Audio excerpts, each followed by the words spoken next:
কাদের কথায় আমরা খুব হার্ট হয়ে জানো? যাদেরকে মনের মাঝে আমরা এতটা জায়গা দিয়ে রেখেছি। মানে র্যান্ডম কিছু মানুষ বা যে মানুষগুলো প্রথম দিন থেকেই আমাদেরকে একদম পছন্দ করে না, একটুও ভালোবাসে না, তাদের কাছ থেকে খারাপ কথা শুনলে আমাদের কিচ্ছু যায় আসে না। আমাদের একটুও কষ্ট হয় না। আমরা কষ্ট পাই সেই মানুষগুলোর খারাপ কথায়, যাদের থেকে আমরা দুটো ভালো কথা শুনতে চাই। যারা একটা সময় আমাদেরকে খুব ভালো, ভালো কথা বলতো। যাদের জীবনে আমরা ধরেই নিয়েছি যে আমরা খুব ইম্পোর্টেন্ট। তারা আমাদের খুব ভালোবাসে।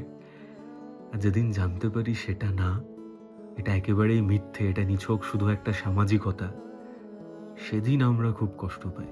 সেদিন আমরা ভেঙে যাই, খুব হার্ট হই। তোমার সাথে হয়েছে? তাহলে দুটো লাইন তোমার জন্যে। যে যুদ্ধ লড়াই কিংবা কোনো সময় স্রোতের শেষে চিনতে পারি না পুরনো মানুষ ইদানিং কাছে এসে। যুদ্ধ লড়াই কিংবা কোনো সময় স্রোতের শেষে চিনতে পারি না পুরনো মানুষ ইদানিং কাছে এসে। বলেছিল যারা থেকে যাবে পাশে, হাজার কিছুর পরে হাতে ছুরি পেলে তারাই প্রথম পেছনে আঘাত করে। আর সেই আঘাতটাই আমরা মেনে নিতে পারি না, কারণ আমরা তৈরি ছিলাম না এই আঘাতটার জন্যে। যে এই মানুষটাও আমায় নিয়ে এইসব ভাবতে পারে, আমায় নিয়ে এরকম বলতে পারে, আমার ক্ষতি চাইতে পারে। আর সেটাই হয়ে যায়। কি করব? এটাই ভাগ্য, এটাই সমাজ, এটাই জীবন, তাই না?